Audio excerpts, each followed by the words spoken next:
Shalom, selamat pagi untuk kita semuanya. Kita bersyukur kita memasuki bulan yang kedua di minggu pertama ini, Bapak Ibu. Mari bersama-sama kita akan merenungkan bagian firman Tuhan dari Injil Yohanes 15 ayat 9 sampai 17. Yohanes 15 ayat 9 sampai 17 saya bacakan untuk kita. Seperti Bapa telah mengasihi aku, demikianlah juga aku telah mengasihi kamu. Tinggallah di dalam kasih-Ku itu. Jikalau kamu menuruti perintah-Ku, kamu akan tinggal di dalam kasih-Ku, seperti aku menuruti perintah Bapa-Ku dan tinggal di dalam kasih-Nya. Semuanya itu kukatakan kepadamu, supaya sukacitaku ada di dalam kamu dan sukacitamu menjadi penuh. Inilah perintah-Ku, yaitu supaya kamu saling mengasihi, seperti aku telah mengasihi kamu. Tidak ada kasih yang lebih besar daripada kasih seorang yang memberikan nyawanya untuk sahabat-sahabatnya. Kamu adalah sahabatku, jikalau kamu berbuat apa yang kuperintahkan kepadamu. Aku tidak menyebut kamu lagi hamba, sebab hamba tidak tahu apa yang diperbuat oleh tuannya. Tetapi aku menyebut kamu, apa Bapak Ibu? Sahabat. Karena aku telah memberitahukan kepada kamu segala sesuatu yang telah kudengar dari Bapa-Ku. Ini ayat 16 paling sering kita kutip dan kita sukai. Kita baca bersama ayat 16, 1, 2, 3. Bukan kamu yang memilih aku, tetapi akulah yang memilih kamu. Dan aku telah menetapkan kamu, supaya kamu pergi dan menghasilkan buah, dan buahmu itu tetap, supaya apa yang kamu minta kepada Bapa dalam namaku, diberikannya kepadamu. Sampai ayat 17. Inilah perintahku kepadamu, kasihilah seorang akan yang lain. Saudara, renungan kita diberi judul sukacita melimpah dalam Kristus. Apa kaitannya dengan ayat-ayat yang kita baca ini? Nanti kita akan renungkan bersama. Di dalam Kamus Besar Bahasa Indonesia, Bapak Ibu, sukacita itu diartikan suka hati, girang hati, kegirangan. Ya, tentu bagi kita yang dapat hadiah akan senang ya Bapak Ibu. Atau baru-baru saja kita dapat angpau, meskipun kita baru tahu ternyata angpau itu tips ya. Tapi kita nggak balikin ya tips itu ke yang memberi angpau. Iya, kita senang nggak dapat sesuatu? Senang. Atau zaman dulu ada lotre namanya, atau main togel, pasang nomor. Ada di sini yang dulu pasang togel, pasang nomor Bapak Ibu? Zaman dulu kala. Kalau di kampung saya namanya togel atau porkas Bapak Ibu. Yang geleng-geleng kepala tahu itu angkatan tahun berapa gitu ya. Jangan salah, yang berkhotbah di sini pernah main togel Bapak Ibu. Saya dulu pernah pasang nomor, tapi dulu Bapak Ibu ya masih muda, karena nggak tahu itu benar atau salah. Karena apa, lingkungan sekitar saya melakukan itu, ikut aja Bapak Ibu ya. Main togel, pasang nomor, berapa kali gagal begitu. Tapi ada saatnya saya juga menang Bapak Ibu. Dan kalau udah menang itu senangnya minta ampun, girang hati, dan uangnya digunakan untuk beli kaset. Zaman dulu kaset ya Bapak Ibu ya, kaset dari artis-artis favorit saya zaman itu Bapak Ibu. Nah itu pemahaman sukacita secara umum. Bagaimana dengan Alkitab? Apa yang dijelaskan oleh Alkitab mengenai sukacita? Yang pertama Bapak Ibu, ternyata sukacita ini tuh berkaitan dengan hati.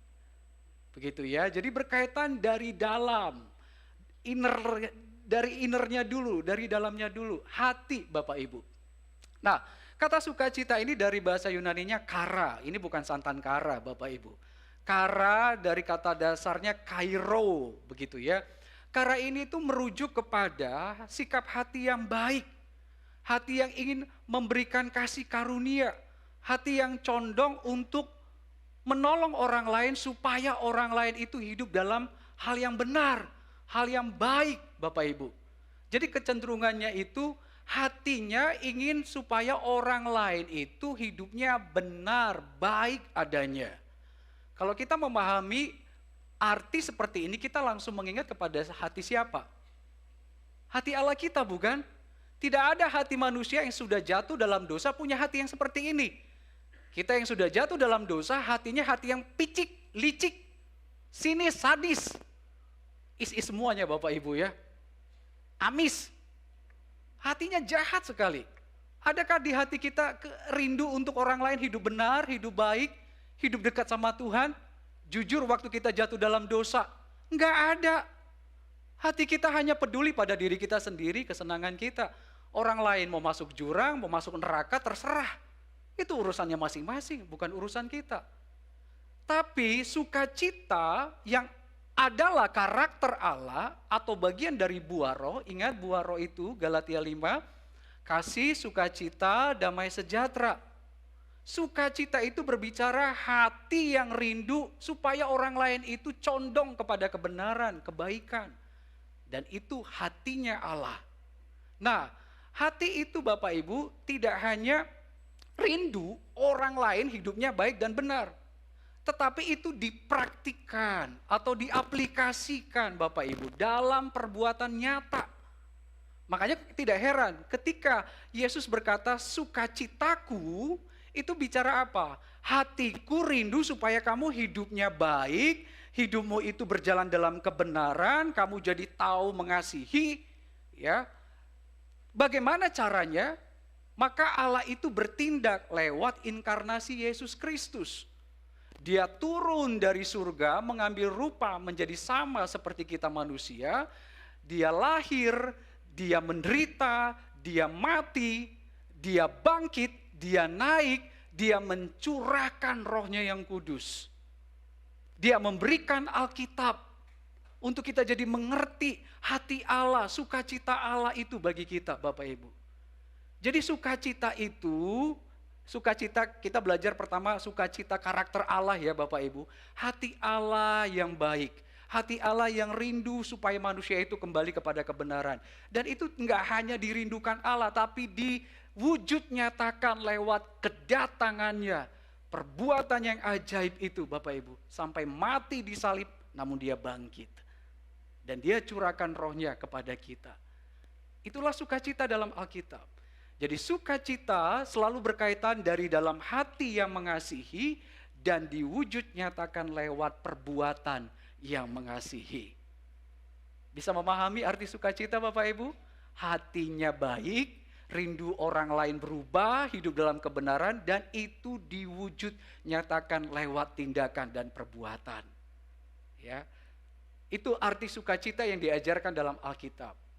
Yang pertama yang mau kita renungkan, sukacita melimpah atau penuh dalam Kristus. Artinya oleh karena Kristus kita sekarang menerima kasih Allah. Menerima kebaikan Allah yang luar biasa. Kita lihat di ayat 9 sampai ayat 11 Bapak Ibu. Model kasih kita adalah Allah itu sendiri. Kita lihat 1 Yohanes 4 ayat 8 sampai 10. Mari kita lihat, kita buka 1 Yohanes 4 Bapak Ibu. Ini juga dituliskan oleh Rasul yang menuliskan Injil Yohanes, yaitu Rasul Yohanes. 1 Yohanes 4 ayat 8 sampai 10 berkata apa? Barang siapa tidak mengasihi, ia tidak mengenal Allah. Sebab Allah adalah kasih. Allah adalah kasih. Dalam hal inilah kasih Allah dinyatakan di tengah-tengah kita, yaitu bahwa Allah telah mengutus anaknya yang tunggal ke dalam dunia, supaya kita hidup olehnya. Inilah kasih itu. Bukan kita yang telah mengasihi Allah, tetapi Allah yang telah mengasihi kita dan yang telah mengutus anaknya sebagai pendamaian bagi dosa-dosa kita. Jadi model kasih dan mengasihi itu adalah Allah. Tidak ada satu manusia pun yang bisa kita jadikan role model dalam mengasihi Bapak Ibu. Karena kasih dari Allah itu kasih yang sampai mendamaikan dosa-dosa. Adakah manusia yang bisa melakukan itu? Tidak ada. Manusia itu hanya sebatas mengasihi dalam bentuk barang, dalam bentuk uang, dalam bentuk waktu. Tapi tidak bisa mengasihi kita sampai mendamaikan kita dengan Allah yang Maha Kudus. Hanya Allah yang bisa lakukan itu di dalam Yesus Kristus. Jadi kalau kita belajar tentang model kasih, kita hanya belajar dari Allah kita. Kita lihat di ayat yang ke-9, masih di Yohanes 15 ini, Yesus di situ memberikan model kasih antara Bapa dengan dia, anak. Seperti Bapa telah mengasihi aku, demikianlah juga aku telah mengasihi kamu. Ini adalah model kasih itu Bapak Ibu. Ada kata telah di sana. Kata telah ini Bapak Ibu dalam bahasa Yunani, ini dalam bentuk auris. Aoris itu bicara tentang satu waktu yang tanpa batas. Ever-flowing. Barusan kita Natal, judulnya Ever-flowing. Ya Bapak Ibu ya. Ever-flowing. Saya tidak request untuk difoto sebenarnya ya, khotbah saya. It's okay. Ever-flowing, artinya apa? Mengalir selamanya, mengalir seterusnya. Kekal. Dan di dalam segala keadaan. Kita lihat model Allah Trinitas, Bapa, Anak. Mengasihi dalam kekekalan Bapak Ibu. Bahkan ketika Yesus Kristus berinkarnasi, Allah berinkarnasi dalam Yesus Kristus, Yesus menghadapi banyak penderitaan bukan? Disakiti, dikhianati, disangkali, bahkan sampai mati disalib. Lihat, Bapa tidak pernah tidak mengasihi anaknya, selalu mengasihi anaknya, bahkan anaknya pun selalu mengasihi bapaknya. Dalam keadaan sesulit apapun, sesakit apapun, Bapa mengasihi anak dan anak mengasihi Bapa. Ini arti dari bentuk telah itu, Bapak Ibu. Jadi model Allah Trinitas saling mengasihi itu yang diberikan Yesus kepada kita saat ini. Artinya apa? Dari sejak kekekalan, sebelum kita lahir, sebelum kita ada, Bapak Ibu, Tuhan Allah kita itu sudah menetapkan kita. Dia sudah mengasihi kita. Bahkan ketika kita lahir, kita menghadapi banyak keadaan-keadaan sulit, sakit, atau keadaan-keadaan baik sekalipun Bapak Ibu, di sana juga Allah kita melalui anaknya Yesus Kristus terus mengasihi kita.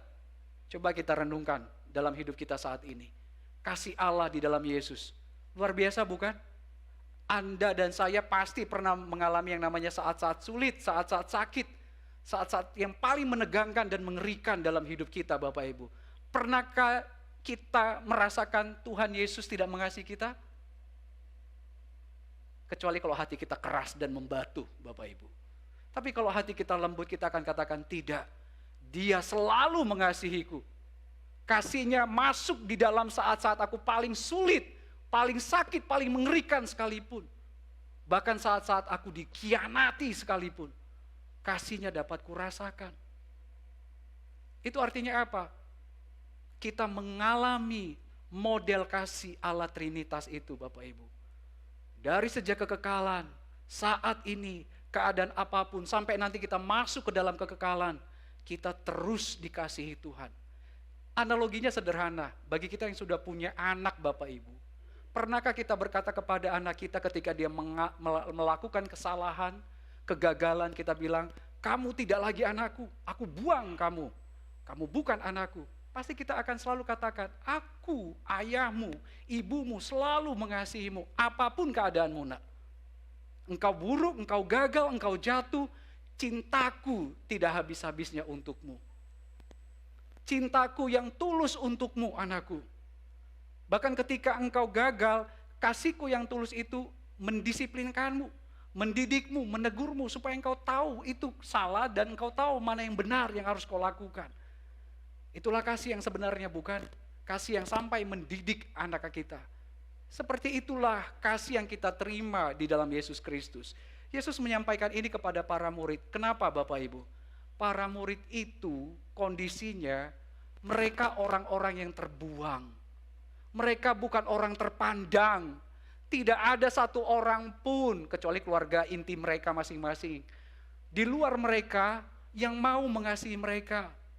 Bapak Ibu tahu enggak? Yesus itu guru agung memilih murid-muridnya itu justru bukan dari Yerusalem, tapi dari Galilea.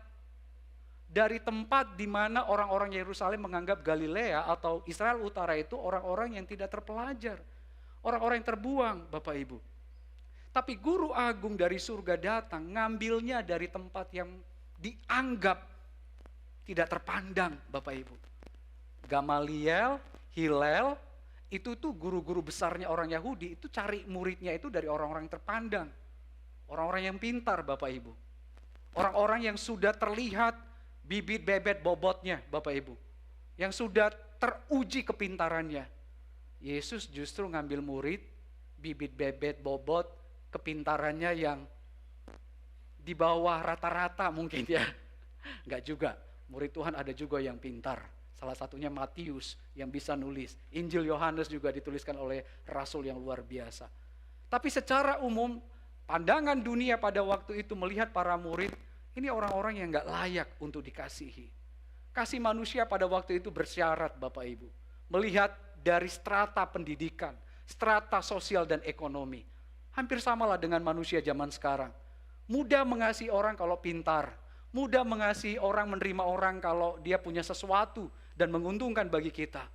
Tapi sebaliknya akan sulit sekali menerima orang kalau orang itu bodoh, jelek, gak ada baik-baiknya, gak menguntungkan kita, bukan? Tapi kasih Tuhan kepada para muridnya justru terbalik. Dia memberikan kasih yang sempurna kepada orang-orang yang terbuang ini, yang gak pernah dipandang oleh orang-orang di sekitarnya, Bapak Ibu. Dan kasih itu juga yang Yesus berikan kepada kita. Kalimat Yesus yang berkata begini, aku telah mengasihi kamu. Itu kalimat yang sangat powerful. Bayangkan orang yang kehilangan kasih sayang atau haus akan kasih sayang, tiba-tiba mendengar kalimat itu. Apa yang Anda rasakan? Orang yang haus kasih sayang, terus ada orang yang baik hati datang bilang ke dia, aku telah mengasihimu. Wah, itu rasanya enak banget Bapak Ibu, adem sekali. Dan kalimat ini juga untuk kita.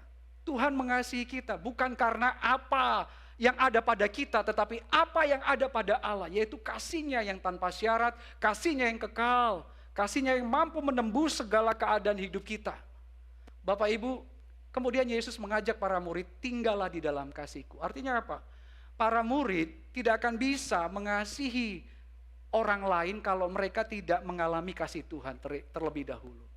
Itu sebabnya Yesus mengajak mereka, tinggallah. Artinya apa? Hatimu berikan kepadaku, maka hatimu itu akan dikuasai oleh kasih-Ku. Dan inilah yang akan memampukanmu untuk bisa membagikan kasih nanti kepada siapapun. Termasuk orang-orang yang akan menganiaya para murid ketika mereka nanti mengabarkan Injil di mana-mana, Bapak Ibu. Tinggallah di dalam kasih Kristus, itu dimulai dari dalam hati. Bagaimana mungkin Yesus dalam rupa manusia bisa masuk ke dalam hati para murid dan termasuk kita saat ini, Bapak Ibu? Bagaimana caranya?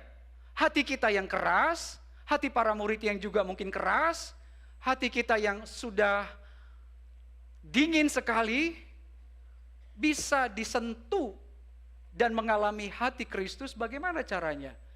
Yesus Allah kita itu tahu caranya. Dia memberikan apa Bapak Ibu? Roh Kudus, Roh kebenaran. Ini pekerjaan Allah Trinitas luar biasa bagi Anda dan saya.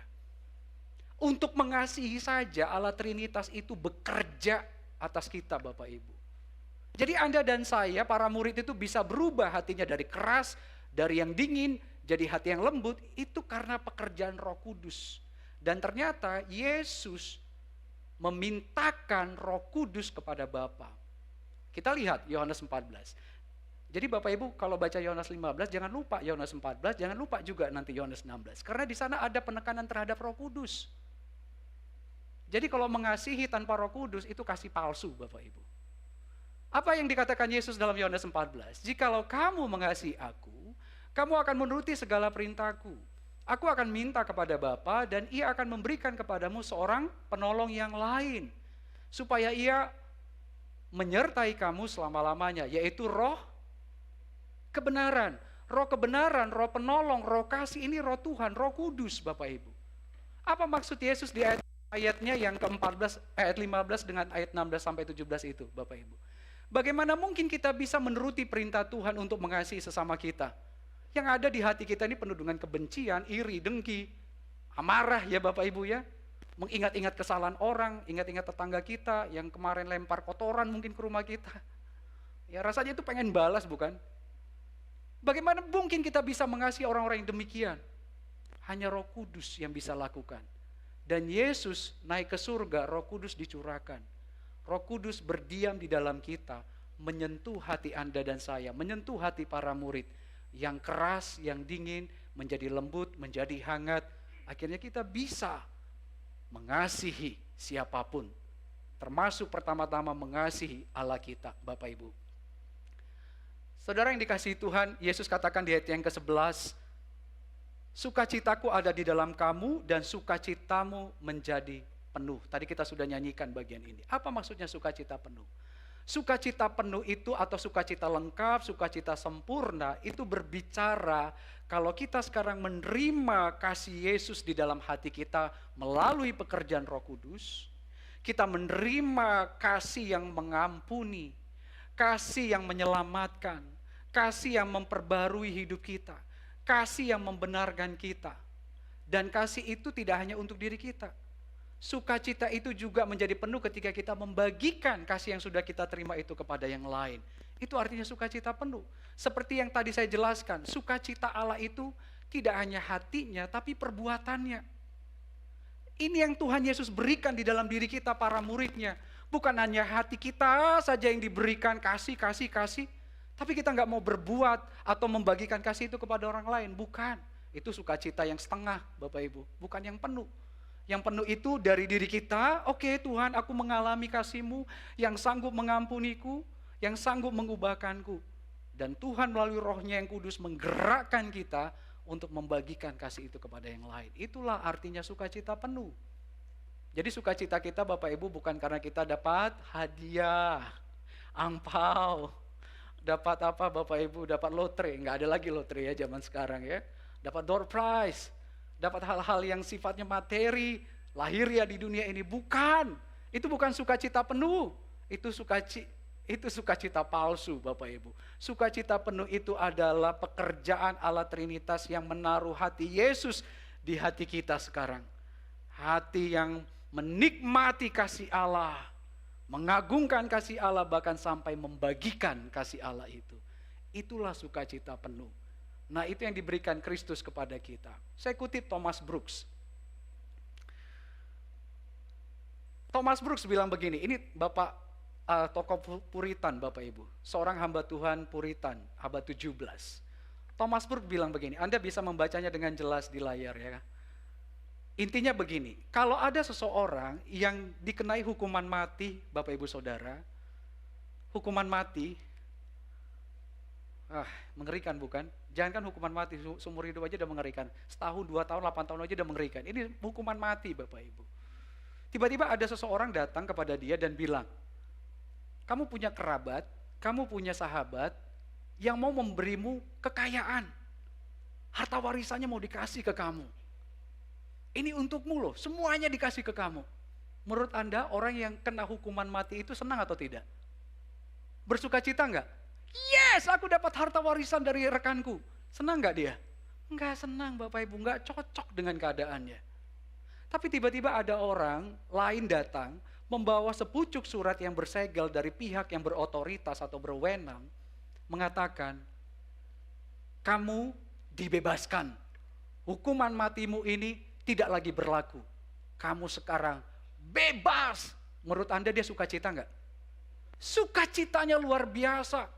Dia akan berteriak, terima kasih, hore. Senangnya minta ampun Bapak Ibu. Hukuman mati dilewatkan darinya. Dia hidup, masih bisa melanjutkan hidup. Anda dan saya itu, orang yang mewarisi dosa, harusnya dapat apa Bapak Ibu? Hukuman mati. Maut kekal. Pasca itu artinya dilewati. Itu kisah dari orang Israel ada di Mesir. Ketika Tuhan memberikan tulah terakhir kepada kerajaan Mesir, Firaun, orang Israel disuruh apa? Untuk menaruh darah anak domba itu di tiang pintu mereka. Supaya apa? Mereka dilewati dari murka Allah. Anak-anak sulung mereka tidak mati Bapak Ibu. Orang Mesir tidak dapat perintah itu, makanya mati semua. Makanya Firaun terakhir memerintahkan orang Israel boleh pergi. Itu arti Paskah, Pesach dari bahasa Ibrani-nya. Dan itu yang dipakai dalam gambaran Yesus mati di salib, melewati kita dari murka Allah, hukuman mati, hukuman kekal. Coba nggak ada karya salib Bapak Ibu, sebanyak apapun harta kekayaan kita, sehebat apapun kita Bapak Ibu, sudahlah, menangislah kita. Karena apa? Maut kekal menunggu Anda dan saya. Nggak bisa kita melewatkan murka Allah itu dengan apa yang ada pada kita. Nggak bisa. Tapi itu hanya bisa dilewatkan melalui Kristus anak Allah, Sang domba Allah itu, yang mati tersalib mencurahkan darahnya bagi Anda dan saya. Itu membuat kita bersuka cita, bukan? Kenapa kita dari tadi bersorak-sorai memuji Tuhan? Karena kita sedang menyanyikan, merayakan apa yang telah Allah perbuat melalui Yesus Kristus anaknya itu. Bersuka cita. Itulah kasih yang kita terima dari Allah kita. Sukacita penuh itu hanya di dalam Yesus. Tidak ada di dalam dunia ini. Anda mau cari di dunia manapun, di belahan bumi manapun, gak akan pernah bisa memuaskan jiwa Anda. Thomas Brooks, Bapak Ibu, di bagian lain dia katakan, Anda mau kasih jiwa Anda dengan gunung berlian, gak bisa gunung berlian itu mau memenuhi jiwa Anda. Jiwa Anda itu hanya perlu Tuhan. Itu yang membuat Anda penuh. Bapak Ibu Saudara, jangan cari kepenuhan hidup ini dari dunia ini. Anda dan saya tidak akan pernah menemukan, hanya di dalam Yesus Kristus. Allah menerima kita orang-orang yang durhaka. Tapi hebatnya orang yang durhaka dijadikan anak-anaknya. Kalau kita melihat orang yang sudah melukai kita, mudah untuk kita buang, bukan? Kecuali anak kita. Kita masih punya hati untuk menerima dia. Allah itu luar biasa, dia menerima kita orang durhaka, diubahkan menjadi anak-anaknya. Ilusi si jahat, iblis, seringkali mengganggu pikiran kita dengan berkata, kamu akan menjadi orang yang penuh selain dari harta Bapak Ibu, dari perhatian orang lain. Kamu cari kasih sayang dari orang lain. Makanya ada istilah caper ya Bapak Ibu, cari perhatian. Dan temannya baper, bawa perasaan. Nanti muncul apa lagi? A, B, C, D, baper, caper, duper, gitu ya Bapak Ibu ya. Super, ya. Cari perhatian sebanyak-banyaknya dari orang lain. Di budaya timur kita harus akui, kita seringkali disebut sebagai orang-orang yang kurang kasih sayang, betul Bapak Ibu? Kita sering disebut orang-orang yang fatherless, motherless, kurang kasih sayang ayah, kurang kasih sayang ibu. Makanya gak heran anak-anak di budaya timur ini Bapak Ibu akan coba cari perhatian, cari kasih sayang dari orang lain, di luar orang tuanya, di luar keluarganya. Kebanyakan dari teman-temannya, dari orang-orang yang memberikan perhatian. Dan dia merasa penuh ketika diperhatikan orang lain Bapak Ibu. Mungkin Anda menemui anak Anda sekarang lagi caper sama orang lain Bapak Ibu. Hati-hati, itu menunjukkan atau satu tanda dia sedang butuh kasih sayang. Dan sebenarnya gak bisa kita memenuhi itu. Istri nggak bisa dipenuhi kasih sayangnya dari suami. Suami pun juga tidak bisa kasih sayangnya dipenuhi oleh istri. Orang tua kepada anak-anak, orang tua, ipar, mertua, menantu, saudara, sahabat. Kita tidak bisa memenuhi kasih sayang orang lain. Yang bisa memenuhi itu cuma Yesus Bapak Ibu. Yesus tidak bilang begini kepada para muridnya. Petrus, cuma Yohanes yang bisa memenuhimu. Cuma Yohanes yang bisa mengasihimu. Tidak, tapi aku. Aku telah mengasihimu, sebelum engkau ada, aku telah mengasihimu. Engkau nanti menyangkaliku pun aku mengasihimu. Bapak Ibu Saudara, cuma satu pribadi yang sempurna mengasihi kita, Yesus Kristus. Jadi kalau Anda saat-saat ini sedang merasa cari perhatian dari orang lain, sampai kapanpun tidak ada satu manusia yang bisa memuaskan perhatian Anda. Kasih sayang itu hanya Yesus Kristus. Di poin yang pertama ini saya ingin mengajak Anda berdiam sejenak.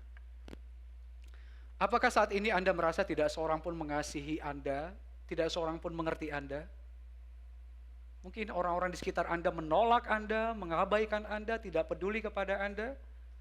Atau apakah Anda sedang berusaha keras mencari kasih sayang dari orang lain yang Anda anggap dialah yang mampu memenuhi jiwa saya?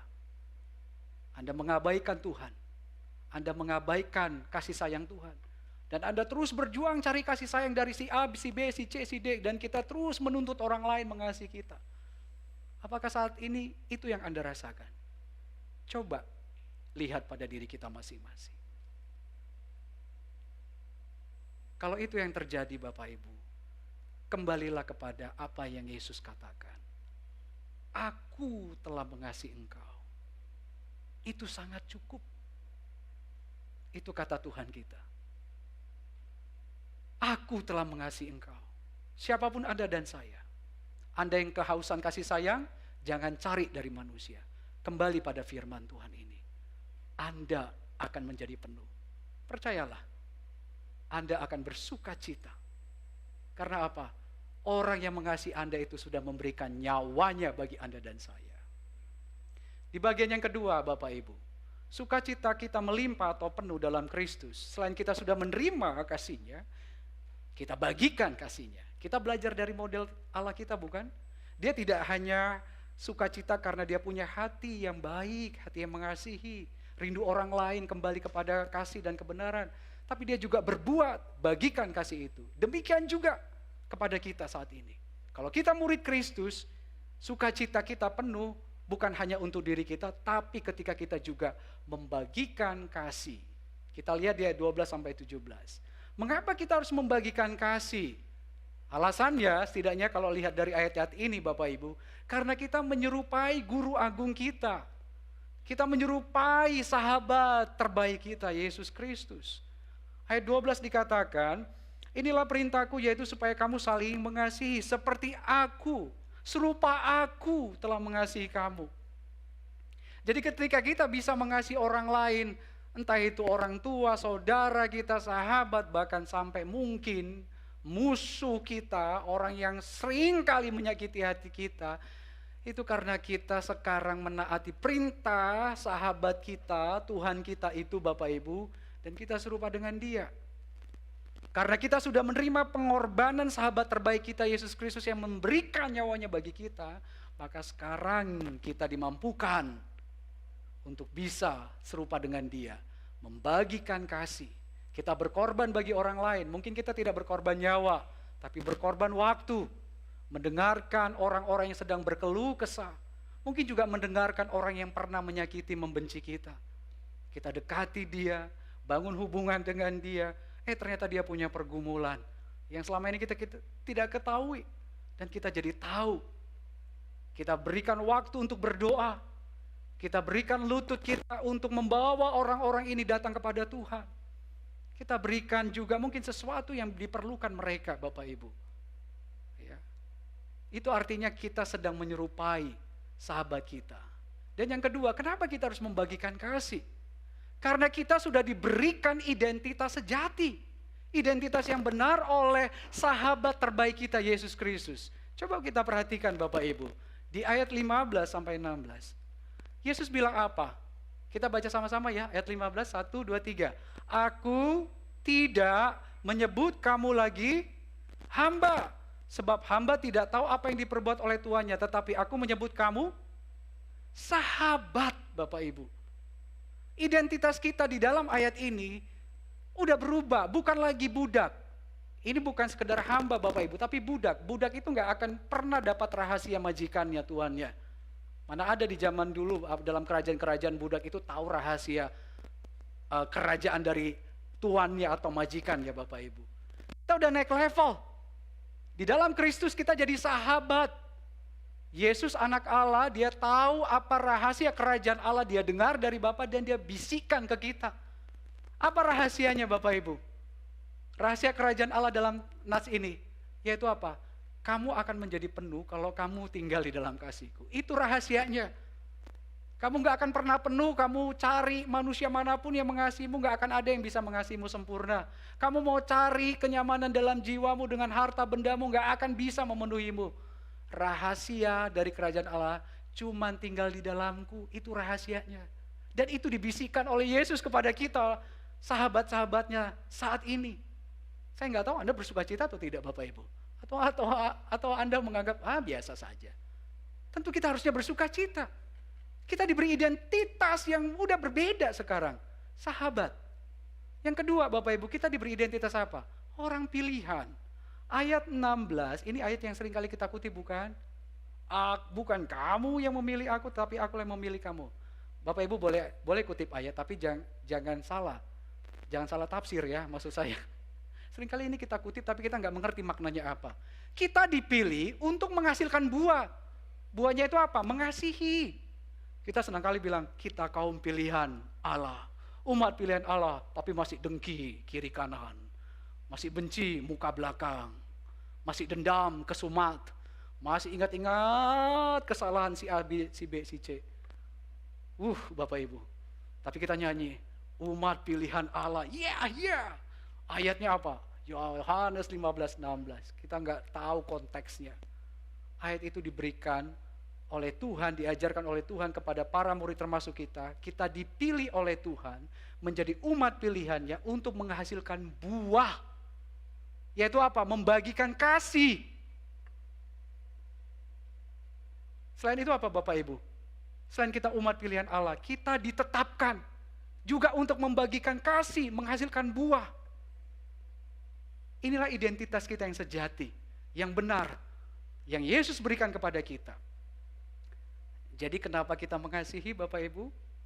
Selain kita menuruti perintah Tuhan, kita serupa dengan Dia, kita dapat identitas. Saya sahabatnya, saya umat pilihannya, saya orang yang telah ditetapkannya. Untuk apa? Untuk menghasilkan buah. Dan buah itu salah satunya adalah kasih. Kasihilah orang-orang di sekitar kita. John Calvin bilang begini, jika hati kita tidak dilembutkan oleh manisnya kasih Allah yang tak ternilai, maka hati kita pasti lebih keras dari batu maupun besi, Bapak Ibu. Kalau kita menolak karya Allah di dalam Roh Kudus, dan kita tidak mau dilembutkan hati ini Bapak Ibu, kita akan terus keras seperti batu dan ataupun besi. Gak akan mungkin bisa mengasihi. Terus aja membenci, mendengki, iri hati sama orang lain. Tapi kalau hati kita mau dilembutkan oleh manisnya kasih Allah, itu akan berbeda. Hati yang keras jadi lembut, hati yang dingin jadi hangat. Dan kita bisa membagikan kasih itu kepada siapapun. Sukacita penuh hanya di dalam Kristus, bukan hanya untuk kita tapi juga dibagikan kepada orang lain. Saya tidak tahu apakah saat-saat ini Anda dan saya sedang berjuang untuk mengasihi orang di sekitar kita. Mungkin ada air mata ketika Anda dengan tulus mengasihi mertua Anda, menantu Anda, tuan Anda, karyawan Anda, atau siapapun juga. Istri Anda, suami Anda, mungkin Anda berjuang untuk mengasihi dia dengan tulus, dengan air mata yang gak terbendung lagi Bapak Ibu, yang mungkin sudah berember-ember air mata kita untuk orang tersebut. Ya, ada kepedihan hati, kita mengasihi malah dibalas dengan pengkhianatan, kita mengasihi justru dibalas dengan fitnahan, dibalas dengan melukai kita, dibalas dengan berpura-pura di depan kita Bapak Ibu, tapi di belakang kita dia nusuk kita Bapak Ibu. Ya, seperti ada satu istilah Bapak Ibu, ya sebenarnya apa, di belakang itu udah ada kepalan tangan ya, tapi di depan itu kesannya baik. Kepalan tangan itu sebenarnya mau berbalik untuk nonjok orang itu. Saudara yang dikasihi Tuhan, mungkin ada orang yang seperti itu yang sedang kita hadapi, padahal kita dengan tulus mengasihi mereka. Firman Tuhan katakan, tetaplah mengasihi. Karena itulah identitas kita. Tetaplah mengasihi. Sampai kapan? Apa kata firman Tuhan di bagian yang lain Bapak Ibu? 70 kali 7 kali. Tak terbatas. Nanti Tuhan yang akan berperkara atas semuanya itu. Jangan tuntut penghakiman terhadap sesama kita. Tapi bawalah mereka dalam doa-doa kita. Kasihilah mereka dalam tindak tanduk kita Bapak Ibu. Itulah buah hidup kita sebagai pengikut Kristus. Dan ternyata itulah sukacita kita. Kok bisa aku tersakiti, aku terlukai, disuruh sukacita mengasihi orang itu terus? Yes, itu sukacita surga. Yesus anak Allah sudah ngalami. Kalau kita mengikut dia, kita di dalam dia, maka kita akan mengalami itu juga. Itulah sukacita kita. Sukacita yang penuh yang Kristus berikan kepada kita. Sebagai bahan refleksi, sebagai penutup Bapak Ibu, apakah saat ini kita sedang berjuang untuk mengasihi orang-orang di sekitar kita dengan tulus, namun justru kita dapat sebaliknya, yaitu kita disakiti dan dikhianati? Mungkin ada orang-orang di ruangan ini yang sedang mengalami itu. Kalau itu yang kita alami Bapak Ibu, berdoalah. Orang-orang yang Anda kasihi, baik yang mengasihi Anda maupun yang membenci Anda, terus berdoa untuk mereka. Bahkan sampai orang yang mengkhianati Anda sekalipun, kasihilah mereka. Itulah sukacita kita. Amin. Mari kita berdoa. Bapa di surga, kami bersyukur kepadamu. Engkau Allah yang empunya sukacita, yang empunya kasih yang luar biasa. Engkau tidak hanya bersukacita di dalam hatimu, tapi engkau tunjukkan sukacita itu dengan memberikan anakmu yang terkasih, Yesus Kristus, supaya kami dibawa kembali kepadamu, kami jadi tahu kebenaranmu, kami jadi dapat merasakan kasih-Mu yang besar itu. Kami telah menerima kasih-Mu itu melalui pengorbanan Yesus. Dan tolong kami untuk bisa membagikan kasih itu kepada orang-orang di sekitar kami, termasuk orang-orang yang menyakiti, bahkan yang sampai mengkhianati kami sekalipun. Itulah sukacita kami ya Tuhan. Seperti Engkau Yesus, ketika Engkau disakiti, menderita, Engkau disangkali, bahkan Engkau dikhianati, Engkau tidak pernah tidak mengasihi. Engkau terus mengasihi. Dan itu yang Kau taruh sekarang dalam diri kami. Itulah sukacita penuh. Itulah rahasia kerajaan Allah yang Kau bisikkan kepada kami, anak-anak-Mu, murid-murid-Mu di masa kini. Terima kasih. Tolong kami sadar seringkali kami tidak sanggup untuk mengasihi, terkhusus orang-orang yang telah menyakiti kami. Sulit rasanya mengasihi mereka. Mudah bagi kami untuk menghakimi mereka. Oh Tuhan Yesus, terima kasih untuk firman-Mu ini.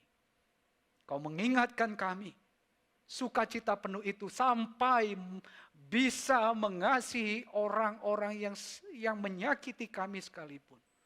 Membawa mereka kepadamu dalam doa kami. Kami mohon pertolongan dari Roh Kudus, memampukan kami untuk bisa menghidupi firman-Mu ini. Agar kami sungguh-sungguh mempraktikkan bahwa kami adalah sahabat Yesus. Kami adalah orang pilihan-Mu. Kami adalah orang yang telah Kau tetapkan untuk membagikan kasih itu. Demi kemuliaan Bapa kami di surga disaksikan. Terima kasih Bapa. Saat ini hamba berdoa. Jika ada di antara kami jemaat Tuhan yang sedang bergumul untuk bisa mengampuni karena hati yang sudah sangat tersakiti, oh Tuhan, lembutkan hati mereka. Engkau yang berkuasa melalui Roh-Mu yang kudus, bekerja atas hati mereka, supaya hati yang keras menjadi lembut, hati yang dingin menjadi hangat, mengalami kasih Tuhan. Dan pada akhirnya mereka pun bisa membagikan kasih dan pengampunan itu. Allah kami dimuliakan. Terima kasih. Sebentar lagi kami akan menikmati perjamuan dari-Mu. Persiapkan kami. Tenangkan hati kami. Demi Yesus Kristus kami berdoa. Amin.